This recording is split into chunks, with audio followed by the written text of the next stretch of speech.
நேயர்களுக்கு யோக பிருந்தாவின் வணக்கங்கள். இந்த நாள் இனிய நாளாக வாழ்வில் எல்லோரும் எல்லா வளமும் பெற்று வாழ வேண்டும். ஸ்ரீ குரோதி ஆண்டு மாசி மாதம் 14ஆம் தேதி புதன்கிழமை. இது தமிழுக்கு ஆங்கிலம் 26/2/2025 ஆண்டு. திருக்கணித பஞ்சாங்கப்படி சூரிய உதயம் 6:29. திதி இன்று காலை 10:18 வரை திரையோதசி, பின்பு சதுர்த்தசி. நட்சத்திரம் இன்று மாலை 4:51 வரை திருவோணம், அதன் பின்பு அவிட்டம். நாம யோகம் இன்று அதிகாலை 4:33 வரை வரியான், பின்பு பரிகம். கரணம் இரவு 9:40 வரை பத்திரை கரணம், பின்பு சகுனி. அமிர்தாதி யோகம் மாலை 4:51 வரை சித்த யோகம், அதன் பின்பு மரண யோகம் ஆரம்பம் ஆகிறது.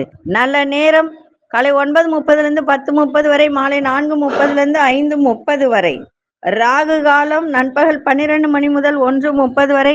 யமகண்டம் காலை 7:30 9 மணி வரை. குளிகை பகல் 10:30 12 மணி வரை. சுபவேளைக்கான ஒரு நல்ல நேரம் பகல் 10:30 11:30 வரை, மாலை 6:30 7:30 வரை. வார சூல வடக்கு, பரிகாரம் பால். சந்திராசிரம நட்சத்திரம் இன்று மாலை 4:51 வரை திருவாதிரை, அதன் பின்பு புனர்பூசம். இன்றைய தினம் மகா சிவராத்திரி, சுப முகூர்த்த நாள். சிவனுக்கு ஒரு ராத்திரி, அம்மனுக்கு 9 ராத்திரி. ஆனா ஒரு இரவு என்றாலும் மிக பலமிக்க ராத்திரியாக சிவராத்திரியை கொண்டாடுகிறார்கள். அதை பத்தி நம்ம பார்க்க போறோம். கோச்சாரத்தை பார்த்துட்டு நம்ம அதை பத்தி இன்றைய தினம் எதை பத்தியும் நம்ம சொல்ல வேண்டியது இல்லை. நம்ம சிவராத்திரி எப்படி வணங்குவது, இப்போ சில பேர் கோவிலுக்கு செல்ல முடியாதவர்கள் எப்படி வழிபாடு செய்யலாம், வீட்டிலே செய்யலாமா, இல்ல ஒவ்வொரு கோவில்லையும் எப்படி பூஜை நடக்கும், அப்படி மகா சிவராத்திரியின் சிறப்புகள் அதை பத்தி நம்ம பார்க்க போறோம். முன்னாடி நம்ம கோச்சாரத்தை பார்த்துடலாம். கும்ப லக்னம், லக்னத்துக்குள்ளவே சூரிய பகவான், புத பகவான், சனி பகவான், மீனத்தில் சுக்கிர பகவான், ராகு பகவான், ரிஷபத்தில் குரு பகவானும், மாந்தி பகவானும், மிதுனத்தில் அங்காரக பகவான், கன்னியில் கேது பகவான், மகரத்தில் சந்திர பகவான். நம்ம இன்னைக்கு எல்லாருக்கும் தெரியும் யாரை வணங்கணும் அப்படின்னு. சிவபெருமானை வணங்க வேண்டியது சிறப்பு. அதே போல இன்னைக்கு பார்த்தீங்கன்னா புதன்கிழமை, திருவோண நட்சத்திரமும் இன்னைக்கு இருக்கு. திருவோண நட்சத்திரம் என்பது பெருமாளுடைய ஒரு நட்சத்திரம் இல்லைங்களா, எல்லாருக்கும் தெரியும். புதன் என்றது மகாவிஷ்ணுனுடைய ஒரு நாள். இப்ப இன்னைக்கு சிவனையும் வணங்கலாம், மகாவிஷ்ணுவும் வணங்கலாம். ரொம்ப சிறப்பு வாய்ந்ததாக இருக்கும். அரியும் அரணும் ஒன்று சேர்ந்தால் அறியாத வாயில மண்ணுன்னு. ஆனா அது கிடையாது. அப்படின்னா என்ன அர்த்தம்? எல்லா நன்மையும் நடக்கும்ன்றது அர்த்தம். நீங்க கொண்டு செல்லுகின்ற பொருள் இன்னைக்கு வசம்பு மட்டும் எடுத்துட்டு போங்க, சிறப்பாக இருக்க வியாபாரம் பண்றவர்கள். சரி, இன்னைக்கு மகா சிவராத்திரியினுடைய சிறப்புகள் என்ன? இப்போ சிவராத்திரி அன்று நம்ம 4 கால பூஜை, 4 ஜாமங்கள் நடக்கும் இல்லையா? இப்போ நம்ம என்ன செய்யறோம்? சிவபுராணம் படிக்கிறோம், தேவாரம் படிக்கிறோம், திருமுறைகள் படிக்கிறது. அதெல்லாம் ரொம்ப நல்லது இல்லையா? சிவராத்திரி என்ற சொல் சிவனுடைய ராத்திரி, சிவமான ராத்திரி, சிவனுக்கு இன்பமான ராத்திரி என்று பல வகை பொருளை தருகின்றது இந்த சிவராத்திரி. சிவராத்திரி 4 ஜாமங்களிலும் ஒருவர் செய்யும் பூஜை அவரை முக்தி பாதைக்கு அழைத்து செல்ல உதவும். அதே போல சூரியன், முருகன், மன்மதன், இந்திரன், யமன், சந்திரன், குபேரன், அக்னி பகவான் ஆகியோர் முறைப்படி சிவராத்திரி விரதம் இருந்து பேறு பெற்றுள்ளனர். இத்தனை பேரும் சிவனை நோக்கி விரதம் இருந்திருக்கிறார்கள். எப்படி பாருங்கள். அப்போ சிவராத்திரி அன்று ஆலயங்களுக்கு செல்ல முடியாதவர்கள் வீட்டில் இருந்தபடியே சிவபெருமானுக்கு மனதில் அபிஷேகம் செய்யலாம். பூசலார் அப்படின்ற ஒருத்தர் இருந்தார் தெரியுங்களா? எல்லாருக்கும் தெரியும். 63 நாயன்மார்கள். அவர் பாத்தீங்கன்னா மனதுக்குள்ளவே கோவில் கட்டி மனதுக்குள்ளவே கும்பாபிஷேகம் செய்வார் சிவபெருமானுக்கு. அவருக்கு தான் முக்தி கொடுப்பார். அரசன் பெரிய கோயில் கட்டி கும்பாபிஷேகம் பண்ணும்போது சிவன் அங்க போகலை. அதனால மனசார சிவனை நினைத்து பூஜை செய்பவர்களுக்கு சிவனுடைய அருள் கிடைக்கும். அதே போல எறும்பு, நாரை, புலி, சிலந்தி, யானை, எலி போன்றவை கூட சிவபூஜையால் மோட்சம் அடைந்துள்ளது. சிவம் என்ற சொல்லுக்கு மங்களம் தருபவர் என்று பொருள். எனவே எந்த அளவுக்கு ஒருவர் சிவசிவ என்று உச்சரிக்கிறாரோ அந்த அளவுக்கு அவர் நன்மை பெறுவார். சிவராத்திரி அன்று திருவிடை மருதூர் மகாலிங்க சுவாமியை வழிபட்டால் மறுபிறவி கிடையாது என்பது உண்மை. சிவராத்திரி தினத்தன்று தியாகராஜன் என்ற பெயரில் ஈசன் வீற்றிருக்கும் தலங்களில் தரிசனம் செய்தால் பாவங்களிலிருந்து விடுபடலாம். கஞ்சனூரில் ஒரே பிரகாரத்தில் அடுத்தடுத்து 2 தட்சிணாமூர்த்திகள் உள்ளனர். கஞ்சனூர்னா சுக்கிரனுடைய ஒரு கோவில். அது சிவராத்திரி அன்று இவர்களை வழிபட்டால் சிவஞானம் எளிதில் கிடைக்கும் என்பது நம்பிக்கை. அதுதான் சொல்லுவாங்க, சிவராத்திரி அன்று 9 சிவனை தரிசனம் செய்தால் அவர்களுக்கு அடுத்த ஜென்மத்திலும் முக்தி கிடைக்கும் என்பது உண்மை. அதே போல சிவபெருமான் லிங்கமாக உருவெடுத்த தினமே சிவராத்திரி. யாருக்கா தெரியுமா அது? சிவபெருமான் லிங்கமாக உருவெடுத்த தினமே சிவராத்திரி என்று ஒரு கருத்து உண்டு. திருவதிகை தலத்தில் உள்ள வீராட்டனேஸ்வரரை சிவராத்திரி தினத்தன்று வழிபட்டால் ஆணவம், கண்மம், மாயை ஆகிய 3ம் நீங்கும். பண்டரிபுரத்தில் உள்ள பாண்டுரங்கன் சங்கர மற்றும் நாராயண வடிவம் என்பார்கள். பாண்டுரங்கன் தலையில் கிரீடத்துக்கு பதில் பானலிங்கம் இடம்பெற்றுள்ளது. சிவராத்திரி தினத்தன்று பாண்டுரங்கனுக்கு நிவேதம் செய்வது இல்லை. அவரும் அன்று சிவராத்திரி விரதம் இருப்பதாக சொல்கிறார்கள். அதே போல உங்களுக்கு எல்லாருக்கும் தெரியும், சுரட்டப்பள்ளி அப்படின்றது. அங்க அவரு சயன கோலத்துல இருப்பாரு. அந்த சுருட்டப்பள்ளியில் மட்டுமே சயன கோலத்தில் ஈசன் உள்ளார். மற்ற எந்த ஊரிலும் சிவன் கிடையாது. சிவராத்திரி தினத்தன்று அங்கு ஈசனை வெள்ளி அங்கியில் தரிசனம் செய்யலாம். சிவராத்திரி தினத்தன்று சிவபுராணம், தேவாரம், திருமுறைகள் படிப்பது மிகவும் நன்மையை தரும். அதே போல கருட புராணம், கந்த புராணம், அக்னி புராணம் அப்படின்னு இருக்கின்றது. இதையெல்லாம் சிவராத்திரி தினத்தில் படித்தால் மகிமை நன்மையாக உண்டு அப்படின்னு சொல்லியிருக்கிறார்கள் முன்னோர்கள். சிவராத்திரி தினத்தன்று மாலை சூரியன் மறைந்ததிலிருந்து மறுநாள் காலை சூரியன் உதயமாகும் வரை சிவபூஜை செய்பவர்களுக்கு எல்லா பாக்கியங்களும் கிடைக்கும். இந்த ஒரு வருடம் சிவராத்திரி விரதம் இருப்பது என்பது 100 அஸ்வமேத யாகம் செய்த பலனும், பல தடவை கங்கா குளியல் செய்த பலனும் தரவல்லது இந்த சிவராத்திரி. சிவராத்திரி அன்று கலச பூஜையுடன் லிங்கமும் வைத்து வழிபடுவது கூடுதல் பலனை தரும். அதனால சிவராத்திரிக்கு நிறைய விஷயங்கள் உண்டு.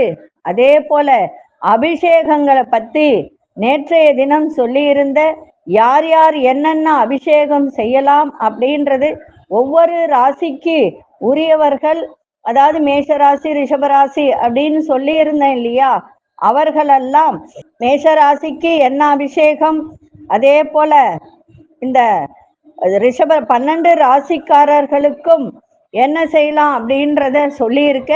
அதே போல மகா சிவராத்திரி விரதம் என்பது அதற்கான பலன்கள் என்னன்றது நம்ம தெரிஞ்சுக்கிட்டோம். இன்னும் நிறைய தெரிஞ்சுக்கலாம். சிவராத்திரி தினத்தில் எப்படி விரதம் இருந்தால் சிவனின் அருள் பரிபூரணமாக கிடைக்கும் அப்படின்றத பார்க்கலாம். அதே போல ஆன்மீகம் அப்படின்னு சொன்னால் நமக்கு நிறைய இந்த கோவிலை பற்றியும் அதனை விரிவான விளக்கத்தையும் நம்ம ஒவ்வொரு நாளும் தெரிந்து கொண்டு வருகிறோம். அதுல சிவராத்திரி தினத்தில் எப்படி விரதம் இருந்தால் நமக்கு பரிபூரணமாக அருள் கிடைக்கும் அப்படின்னா, ஆண்களுக்கு ஒரே ராத்திரி, அம்பாளுக்கு 9 ராத்திரி. சிவராத்திரி தினத்தில் முழு விரதம் இருந்து வழிபடக்கூடிய உன்னதமான நாள் இந்த பிப்ரவரி மாதம் 26ஆம் தேதி. காலையில் எழுந்ததும் வீட்டை சுத்தம் செய்து குளித்துவிட்டு நெற்றி நிறைய திருநீர் அணிந்து பஞ்சாட்சரம் எனும் சொல்லக்கூடிய ஓம் நமசிவாய என்னும் நாமத்தை கூறி நாம் சிவலிங்கத்தை வைத்து வழிபாடு செய்து வருகின்றோம் என்றால் சிவலிங்க பூஜை செய்ய வேண்டும். நித்திய பூஜை செய்பவர்கள் அதை செய்யலாம். சாதாரணமாக கடவுள் படங்கள் வைத்து வழிபடுபவர்கள் அந்த வழிபாட்டையும் செய்யலாம். காலையில் நாம் பூஜை அறையில் விளக்கேற்றி 2 வாழைப்பழம், வெற்றிலைப்பாக்கு, 1 டம்ளர் பால் நைவேத்தியமாக வைத்து வழிபட்டு தேவாரம், திருவாசகம் உள்ளிட்ட சிவன் பாடல்கள் என்னவெல்லாம் தெரியுமோ அதையெல்லாம் படிக்கலாம். அதோடு ஓம் நமசிவாய என்ற மந்திரத்தை உச்சரிக்கலாம்.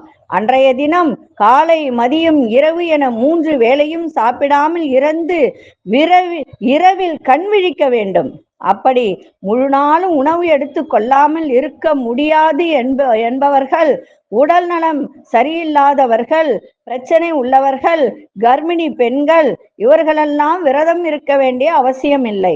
ஆனா பழத்தை மட்டும் சாப்பிட்டு விரதம் இருக்கலாம் அப்படின்னு சொல்லும் போது, இப்போ உங்களுக்கு தெரிஞ்ச வாழைப்பழம், இந்த மாதிரி உங்களுக்கு என்ன பழங்கள் பிடிக்குதோ அந்த பழங்களை நீங்க எடுத்து சாப்பிடலாம். 3 வேளையும் பழம் சாப்பிட முடியாதவர்கள், இப்ப சில பேருக்கெல்லாம் 3 வேளையும் சாப்பிட முடியாத, பழங்களே சாப்பிட்டா ஒரு மாதிரி இருக்கும், அவர்களெல்லாம் உப்பு இல்லாமல் சாப்பிடலாம். அரிசி பொருள் இல்லாத ஒரு பலகாரத்தை சாப்பிடலாம், தப்பு கிடையாது. ஏன்னா இன்னைக்கு இருக்கிறவங்க எல்லாருக்குமே பாத்தீங்கன்னா நோய் உள்ளவர்கள் தான், யாரும் நோய் இல்லை அப்படின்னு நம்ம சொல்ல முடியாது. அதனால சாப்பிடலாம், தப்பு இல்லை. உப்பு இல்லாமல், அரிசி பண்டம் இல்லாமல் சாப்பிடலாம். அப்படி முழு நாளும் உணவு எடுத்து கொள்ளாமல் இருக்க முடியாது என்பவர்கள் இதை சாப்பிடலாம். அதே போல சிவராத்திரி தினத்தில் நாம் வீட்டில் பூஜை செய்வதோடு இரவில் வீட்டில் சிவலிங்கத்திற்கு 4 ஜாம பூஜை செய்து வழிபடலாம். கோவிலுக்கு செல்ல முடியாதவர்கள் இதை செய்யலாம். அதே போல மகா சிவராத்திரி தினத்தில் குறைந்தபட்சம் 1 வில்வ இலையாவது சிவனுக்கு நாம் அர்ச்சித்து வழிபட வேண்டும். அதாவது இதுக்கு ஒரு கதையே இருக்கு, அதெல்லாம் சொன்னா நேரமின்மை கிடையாது. சிவனுக்கு வில்வ இலை 1வது போடணும். இரவில் தான் மிகுந்த விசேஷம். மாலை நாம் நம் பூஜை அறையில் உள்ள ஸ்படிகலிங்கத்திற்கோ இல்ல பானலிங்கத்திற்கோ அபிஷேக ஆராதனை செய்து வழிபடலாம். அப்படி இல்லாதவர்கள் படம் இருந்தால் அந்த படத்திற்கு போடலாம். அங்கு சிவனின் நாமத்தை சொல்லி வழிபடுவது அவசியம். 1 மணி வரையிலாவது நம் கண் விழித்து சிவனை வழிபட வேண்டும். ஏன்னா 3ஆம் கால் பூஜை தான் நம்ம சோமஸ்கந்தருக்கு செய்கிறோம், அந்த தட்சிணாமூர்த்தி வழிபாடு செய்கிறோம். அந்த 3 அடி மண் கேட்டு பூமியை நோண்டி செல்வார் இல்லையா, அந்த ஒரு விஷயத்தை அந்த 3ஆம் கால பூஜைக்கு செய்கிறோம் இல்லைங்களா. அதுவரை கோவில்ல இருந்தீங்கன்னா இருங்க, இருக்க முடியாதவர்கள் வீட்டிலாவது 1 மணி வரைக்கும் கண் விழித்து இந்த 4 கால பூஜையில் 3 கால பூஜையும் நீங்க செய்து வழிபடலாம். சிவராத்திரிக்கு மறுநாள் உறங்கக்கூடாது, ஏன்னா மறுநாளும் உறங்கக்கூடாது. நம்ம ஏகாதசிக்கு எப்படி நம்ம விரதம் இருக்கிறோமோ அதே போலதான் உறங்குவது தவறு. அன்னைக்கு மறுபடியும் பூஜை அறையில தீபமேற்றி கோவிலுக்கு சென்று அதன் பிறகு நீங்க உணவு எடுத்துக்கிட்டு அதுக்கப்புறம் அன்னைக்கு இரவு நீங்க சாப்பிட்டுட்டு தூங்கினால் உண்மையில் நீங்க நினைத்தது அத்தனையும் நடக்கும். சிவலிங்கத்திற்கு 4 ஜாம பூஜை அபிஷேகம் நடக்கும். இப்போ என்ன செய்யணும், உங்களுக்கு தெரிந்த தேவாரம், திருப்புகழ், திருவாசகம், சிவபுராணம் எல்லாம் படிக்கல். இந்த சிவராத்திரி என்பது மிக விசேஷமான ஒரு நாள். அதனால இன்றைய தினத்தை நீங்க யாரும் இத தவற விடாதீர்கள். கோவிலுக்கு செல்ல முடியாதவர்கள் வீட்டுல இருந்து கூட சரி, உங்களால சும்மா உட்கார்ந்து இது பண்ண முடியல அப்படின்னு சொன்னா நீங்க என்ன செய்யலாம் அப்படின்னா, இந்த டிவில சாமி படங்களை போட்டு பார்த்துக்கிட்டு மனசுலயே சிவனுடைய நாமத்தை சொல்லிக்கிட்டு இருக்கலாம், தப்பு கிடையாது. எல்லோரும் இன்றைய தினம் சிவபெருமானை வழிபாடு செய்யுங்க, பெருமாளையும் வழிபாடு செய்யுங்க. இப்பொழுது 12 ராசிக்கான பொது பலனையும் முதலில் மேஷ ராசிக்கான பொது பலன் என்னவென்று பார்க்கலாம். நேற்றைய தினம் உங்களுக்கு பதிவுல போட்டிருக்கேன் என்னென்ன அபிஷேகம் செய்யலான்ட்டு, அதை திருப்பி தனியா ஒரு பதிவுல போடுற, தெரிஞ்சுக்கோங்க சரிங்களா. இப்போ ராசி பலனை பார்க்கலாம். அன்பார்ந்த மேஷராசி நேயர்களே, மேஷராசி நேயர்களுக்கு இன்றைய தினம் பிள்ளைகளின் விருப்பத்தை நிறைவேற்றி வைக்கக்கூடிய ஒரு தருணம். குழந்தைகளிடத்தில் அனுசரித்து செல்லுங்கள். வண்டி வாகனம் சீர் செய்யக்கூடிய ஒருத்தனும் வியாபாரத்தை ஒரு பெரிய லெவல்ல விரிவாக்க செய்யணும் அப்படின்ற ஒரு எண்ணங்கள் அதிகரிக்கும். சில முடிவுகள்ல அனுபவம் வெளிப்படும். கலைப்பொருட்கள்ல கவனம் தேவை. அலுவலகத்துல உங்கள் மீதான நம்பிக்கை மேம்படும். பக்தி மேம்படக்கூடிய ஒரு நாளாகவும் இன்னைக்கு அமையும். அதிசய தெற்கு திசை, அதிசய எண் 2ஆம் எண், அதிர்ஷ்ட நிறம் வெள்ளை நிறத்தை பயன்படுத்தும். அசுனி நட்சத்திரக்காரர்களுக்கு இன்றைய தினம் அசுனி நட்சத்திரக்காரர்கள் அனுசரித்து சென்றால் இன்னைக்கு சிறப்பாக இருக்கும். பரணி நட்சத்திரம் புதிய அனுபவம் ஏற்படும். கிருத்திகை நட்சத்திரக்காரர்களுக்கு நம்பிக்கை அதிகரிக்கின்ற நாளாக இன்னைக்கு இருக்கும். இந்த நாள் இனிய நாளாக இருக்க வாழ்த்துக்கள். நன்றி, வணக்கம். யோக பிருந்தாவின் வாழ்த்துக்கள். அன்பார்ந்த ரிஷபராசி நேயர்களே, ரிஷபராசி நேயர்களுக்கு இன்றைய தினம் உயர் பொறுப்பில் இருப்பவர்களின் அறிமுகங்கள்லாம் இன்னைக்கு கிடைக்கும். எதிர்பாராத சில புதிய வாய்ப்புகள்லாம் ஏற்படுகின்ற ஒரு நாள். எதிர்பாராத சில வரவுகளால் மேன்மை அதிகரிக்கும். வியாபாரத்தில் சில திடீர் திருப்பங்கள்லாம் ஏற்படுகின்ற ஒரு நாள். சில நல்ல காரியங்கள்ல ஈடுபடுகின்ற, அதாவது புண்ணிய காரியங்கள், ஆன்மீக காரியத்துல ஈடுபடக்கூடிய ஒரு தன்மை இன்னைக்கு உருவாகும். கணவன் மனைவிக்கிடையே ஒற்றுமை அதிகரிக்கும். இன்றைய நாள் நன்மைகள் நிறைந்த நாளாக இன்னைக்கு இருக்கும். அதிசய தென்கிழக்கு திசை, அதிசய 5ஆம் எண், அதிர்ஷ்ட நிறம் சாம்பல் நிறத்தை பயன்படுத்துங்க. கிருத்திகை நட்சத்திரக்காரர்களுக்கு புதிய அறிமுகம், அதாவது புதிய நபர்களின் அறிமுகம் இன்னைக்கு கிடைக்க. ரோகிணி நட்சத்திரம் மேன்மை உண்டாகும். மிருகசீரிஷ நட்சத்திரம் ஒற்றுமை அதிகரிக்கின்ற ஒரு நாள். இந்த நாள் இனிய நாளாக இருக்க வாழ்த்துக்கள். நன்றி, வணக்கம். யோக பிருந்தாவின் வாழ்த்துக்கள். அன்பார்ந்த மிதுன ராசி நேயர்களே, மிதுன ராசி நேயர்களுக்கு இன்றைய தினம் ஒரு சில காரியத்துல தடை தாமதம் ஏற்படுகின்ற ஒரு தருணமும் இன்னைக்கு இருக்கு. ஆரோக்கியத்தையும் இன்னைக்கு பார்த்துக்க வேண்டியது சிறப்பாக இருக்கும். ஏன்னா சந்திராசிரமம் இன்றைய தினமும் சந்திராசிரமம் இருக்கிறதுனால கொஞ்சம் கவனமாக இருப்பது நன்மையை செய்யும். இன்னைக்கு உத்தியோகத்துல ரொம்ப பொறுமையா இன்னைக்கு இருக்கணும். அதே போல இன்னைக்கு பணம் வேணும் அப்படின்னு நினைச்சு கடனை மட்டும் வாங்கிடாதீங்க. இன்றைய தினம் கடன்லாம் வாங்காதீங்க. அதே போல வெளியூர், அதாவது வெளியூர் வர்த்தக பண்ணணும், வெளியூர் போகணும் அப்படின்னு நினைப்பவர்கள் இன்னைக்கு புதிய அனுபவம் கிடைக்கின்ற ஒரு நாளாக இருக்கும். அரசு வழியில் அலைச்சல்கள்லாம் இருக்கும். சமூக நிகழ்வு மனதளவில் சில மாற்றங்கள் ஏற்படும். தந்தையிடம் அனுசரித்து செல்லுங்கள். அதே மாதிரி உணவு சார்ந்த விஷயத்துல ரொம்ப ரொம்ப இன்னைக்கு கவனமா இருக்கணும். சிந்தனைகள் அதிகரிக்கும். அதே போல எடுத்த வேலையில ஒரு சிறு சிறு தடை தாமதம் ஏற்படுகின்ற ஒரு தருணமும் இருக்கு. இன்னைக்கு எதை செய்தாலும் வேலையை பொறுத்த வரைக்கும் பொறுமை இன்னைக்கு தேவை. இன்னைக்கு சந்திராசிரமம் இருக்கிறதுனால இன்றைய தினம் விநாயகர் பெருமானை வழிபாடு செஞ்சுட்டு போங்க. இன்னைக்கு சிவராத்திரி தான், இருந்தாலும் சந்திராசிரமம் உள்ளதுன்னா புதன்கிழமை அப்படின்றதுனால விநாயகருக்கு விளக்கேற்றிட்டு போனீங்கன்னா போற காரியம் தடையின்றி நடக்கும். அதிசய மேற்கு திசை 1ஆம் எண், அதிர்ஷ்ட நிறம் பச்சை நிறத்தை பயன்படுத்துங்க. மிருகசீரிஷ நட்சத்திரக்காரர்கள் பொறுமையோடு இன்னைக்கு செயல்பாடு இருக்கட்டும். திருவாதிரை நட்சத்திரக்காரர்களுக்கு புதிய அனுபவம் கிடைக்கும். புனர்பூச நட்சத்திரம் நிறைய மாற்றங்கள் ஏற்படும். இந்த நாள் இனிய நாளாக இருக்க வாழ்த்துக்கள். நன்றி, வணக்கம். யோக பிருந்தாவின் வாழ்த்துக்கள். அன்பார்ந்த கடகராசி நேயர்களே, கடகராசி நேயர்களுக்கு இன்றைய தினம் கடன் சார்ந்த உதவிகளெல்லாம் சாதகமாக அமையும். பயணங்கள் மூலம் புதிய அனுபவம் கிடைக்கும். கற்பனை துறைகளில் மேன்மை ஏற்படும். சுபகாரியம் சார்ந்த எண்ணம் ஈடேறும். சிலரின் அறிமுகங்கள் மூலம் மாற்றங்கள் காணப்படும். நண்பர்களுக்கு இடையே இருந்து வந்த கருத்து வேறுபாடுகளாக குறையும். வர்த்தக துறையில மேன்மை ஏற்படும். இன்றைய நாள் பரிசு கிடைக்கின்ற நாளாக அமையும். அதிசய மேற்கு திசை 5ஆம் எண், அதிர்ஷ்ட வெளிநீல நிறத்தை பயன்படுத்துங்க. புனர்பூச நட்சத்திரக்காரர்களுக்கு புதிய அனுபவம் கிடைக்கும். பூசம் நட்சத்திரக்காரர் எண்ணிய எண்ணங்கள்லாம் ஈடேறும். ஆயில்யம் நட்சத்திரம் மேன்மையான நாளாக இருக்கும். இந்த நாள் இனிய நாளாக இருக்க வாழ்த்துக்கள். நன்றி, வணக்கம். யோக பிருந்தாவின் வாழ்த்துக்கள். அன்பார்ந்த சிம்மராசி நேயர்களே, இன்றைய தினம் தன வரவு சிறப்பாக இருக்கும். ஆரோக்கியம் நன்றாக இருக்கும். உயரதிகார ஒத்துழைப்புலாம் நல்லபடியாக இன்னைக்கு கிடைக்கும். ஆன்மீக பணியில ஈடுபாடு அதிகரிக்கும். விவசாயத்துறையில இருப்பவர்கள்லாம் இன்னைக்கு சிந்தித்து செயல்படுங்கள். சகோதரர்கள் ஆதரவாக இருப்பார்கள். மனதிற்கு பிடித்த பொருட்களை வாங்கி மகிழ்வீங்க. தொழில் ரீதியான வெளியூர் பயணங்களுக்கான வாய்ப்புகள் அமையும். இன்றைய நாள் உற்சாகம் நிறைந்த நாளாக இருக்கும். அதிசய தெற்கு திசை, அதிசய 3ஆம் எண், அதிர்ஷ்ட நிறம் மஞ்சள் நிறத்தை பயன்படுத்துங்க.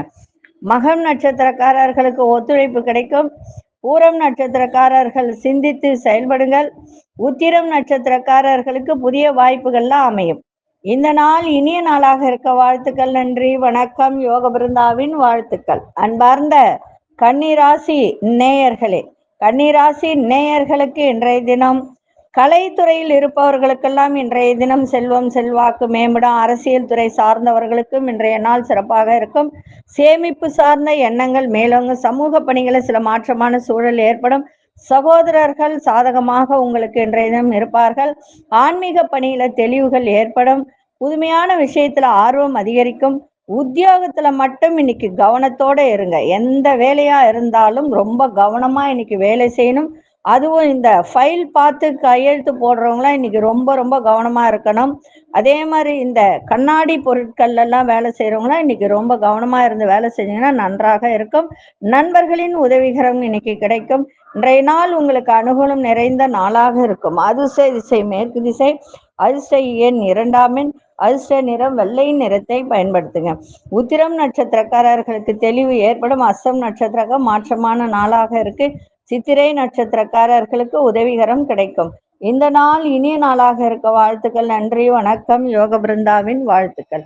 அன்பார்ந்த துலாம் ராசி நேயர்களே, நீண்ட தூர பயணத்துல கவனம் தேவை. பெரியோர்களின் ஆசி கிடைக்கும். கட்டுமான துறையில் இருப்பவர்களுக்கெல்லாம், இந்த ரியல் எஸ்டேட் பண்றவங்களுக்கெல்லாம், இந்த பெரிய பெரிய பில்டிங் எடுத்து பண்றவங்களுக்கெல்லாம் இன்னைக்கு நல்ல ஒரு லாபங்கள் கிடைக்கின்ற ஒரு நாளாக இருக்கும்.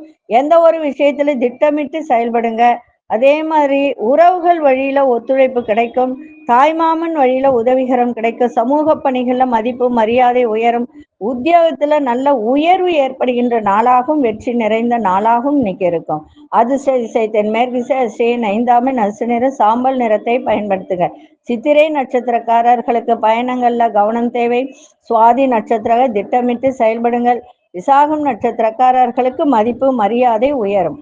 இந்த நாள் இனிய நாளாக இருக்க வாழ்த்துக்கள். நன்றி, வணக்கம். யோக பிருந்தாவின் வாழ்த்துக்கள். அன்பார்ந்த விருச்சிக ராசி நேயர்களே, இன்றைய தினம் உங்களுக்கு நல்ல உயர்வு நிறைந்த ஒரு நாள். தன வரவு சிறப்பாக இருக்கும். மகிழ்ச்சி இன்னைக்கு இருக்கும். கம்ப்யூட்டர் துறை சார்ந்தவர்களுக்கெல்லாம் உங்களுடைய திறமைகளை இன்னைக்கு வெளிப்படுத்துங்க. நல்ல மேன்மை ஏற்படும். முயற்சிக்கு உண்டான பலன்கள்லாம் கிடைக்கும். சிலதெல்லாம் நினைத்திருந்த, அதாவது எண்ணிய சில வேலைகள் எல்லாம் இன்னைக்கு நிறைவேறுகின்ற ஒரு தன்மை. தன்னம்பிக்கையோடு புதிய முடிவுகளை எடுங்க. நண்பர்கள் வழியில ஒத்துழைப்புகள் மேம்படும். உங்கள் மீதான விமர்சனம் நீங்கி நம்பிக்கை அதிகரிக்கின்ற ஒரு நாள். சகோதர வழியில ஆதாயம் கிடைக்கும். இன்றைய நாள் உயர்வு நிறைந்த நாளாக இருக்கும். அதிசய தென்கிழக்கு திசை. அதிர்ஷ்ட எண் 1ஆம் எண். அதிர்ஷ்ட நிறம் சிவப்பு நிறத்தை பயன்படுத்துங்க. விசாகம் நட்சத்திரக்காரர்களுக்கு உங்கள் திறமைகள்லாம் வெளிப்படுத்துங்க. அனுஷ நட்சத்திரக்காரர்களுக்கு ஒத்துழைப்புகள் மேம்படும். கேட்டை நட்சத்திரக்காரர்களுக்கு ஆதாயகரமான நாளாக இருக்கும். இந்த நாள் இனிய நாளாக இருக்க வாழ்த்துக்கள். நன்றி, வணக்கம். யோக பிருந்தாவின் வாழ்த்துக்கள். அன்பார்ந்த தனுசு ராசி நேயர்களே, தனுசு ராசி நேயர்களுக்கு இன்றைய தினம் இழுபறியான காரியங்களை செய்து முடிப்பீர்கள். மனதில் இருந்து வந்த குழப்பங்கள்லாம் நீங்கும். உங்களுக்கு எதிராக பேசியவர்கள்லாம் ஆதரவாக செயல்படுவார்கள். வாடிக்கையாளர்கள்லாம் உங்களுக்கு ஆதரவாக இருப்பார்கள். புதிய முயற்சியில ஆலோசனை கேட்டு நடந்து கொள்ளுங்கள். குடும்பத்தில் நல்ல ஒரு சந்தோஷமான சூழ்நிலை ஏற்படும். இன்றைய நாள் குழப்பமும் இருக்கும். தெளிவோடு எதையும் செய்யுங்கள். அதிசய தெற்கு திசை. அதிசயம் 9ஆம் எண். அதிர்ஷ்ட நிறம் இளஞ்சிவப்பு நிறத்தை பயன்படுத்துங்க. மூலம் நட்சத்திரக்காரர்களுக்கு தெளிவு ஏற்படும். புராடும் நட்சத்திரக்காரர்களுக்கு பெரியவர்களின் ஆதரவு சிறப்பை தரும். உத்திராடும் நட்சத்திரக்காரர்களுக்கு சந்தோஷமான ஒரு நாள். இந்த நாள் இனிய நாளாக இருக்க வாழ்த்துக்கள். நன்றி, வணக்கம். யோக பிருந்தாவின் வாழ்த்துக்கள். அன்பார்ந்த மகர ராசி நேயர்களே, எந்த ஒரு விஷயத்திலும் பொறுமையோடு செயல்பாடு இருக்கட்டும். அரசு காரியத்துல மட்டும் சிந்தித்து செயல்படுங்கள். பெரியவர்களிடம் நல்ல மதிப்பு மரியாதை கிடைக்கும். வியாபாரத்தில் புதிய தொடர்புகள்லாம் இன்னைக்கு கிடைக்கின்ற ஒரு நாள். உங்களுடைய செயல்பாட்டுல ஒரு விதமான படபடப்பு வந்து செல்லும். மறைமுகமான எதிர்ப்புகளால் சஞ்சலம் ஏற்படும். இன்றைய நாள் தூரத்திலிருந்து ஒரு நல்ல செய்தி உங்களுக்கு கிடைக்கின்ற ஒரு நாளாக இருக்கும். அதிசய வடகு திசை. அதிசயம் 2ஆம் எண். அதிர்ஷ்ட நிறம் வெள்ளை நிறத்தை பயன்படுத்துங்க. உத்திராடம் நட்சத்திரக்காரர்கள் சிந்தித்து செயல்படுங்கள். திருவோணம் நட்சத்திரக்காரர்களுக்கு தொடர்புகள் இன்னைக்கு கிடைக்கும். அதே போல அவிட்டம் நட்சத்திரக்காரர்கள் மட்டும் இன்னைக்கு கொஞ்சம் மனசுல ஒரு சஞ்சலம் இருக்கும். அதை மட்டும் கொஞ்சம் பார்த்துக்கோங்க. இந்த நாள் இனிய நாளாக இருக்க வாழ்த்துக்கள். நன்றி, வணக்கம். யோக பிருந்தாவின் வாழ்த்துக்கள். அன்பார்ந்த கும்பராசி நேயர்களே, கும்பராசி நேயர்களுக்கு இன்றைய தினம் ஆடம்பர செலவுகளை குறைத்து கொள்வது மிகவும் நன்மை. நண்பர்களோடு சின்ன சின்ன விவாதங்கள்லாம் தோன்றி மறையும். உயர் பொறுப்பில் இருப்பவர்களின் அறிமுகங்கள் ஏற்படும். வேலையில் இருந்து வந்த பொறுப்புகள் அதிகமாக இருந்த வேலை பளுவெல்லாம் இன்னைக்கு குறையும். கணவன் மனைவிக்கிடையே நெருக்கம் அதிகரிக்கும். எதிர்பாராத சில பயணங்கள் மூலம் புதிய அனுபவங்கள் கிடைக்கின்ற ஒரு நாளாக இருக்கும். இன்றைய நாள் உங்களுக்கு உதவிகரமும் கிடைக்கும். அதே சமயத்தில் செலவும் இருக்கும், வரவும் இருக்கும். அதிசய தெற்கு திசை அதிசயின் 3ஆம் எண் அதிர்ஷ்ட நிறம் இளமஞ்சள் நிறத்தை பயன்படுத்துங்க. அவிட்டம் நட்சத்திரக்காரர் தேவையற்ற விவாதங்கள்லாம் மறையும். சதயம் நட்சத்திரக்காரர்களுக்கு பொறுப்புகள்லாம் குறையும். பூரட்டாதி நட்சத்திரக்காரர் புதிய அனுபவங்கள் கிடைக்கும்.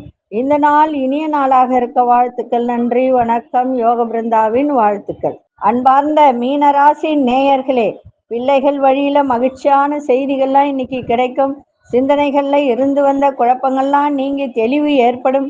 வர்த்தகத்துறையில் இருப்பவர்களுக்கெல்லாம் இன்றைய தினம் நல்ல மேன்மையான ஒரு நாள். மறைமுக எதிர்ப்புகளை எல்லாம் வெற்றி கொள்ளக்கூடிய ஒரு தருணம்.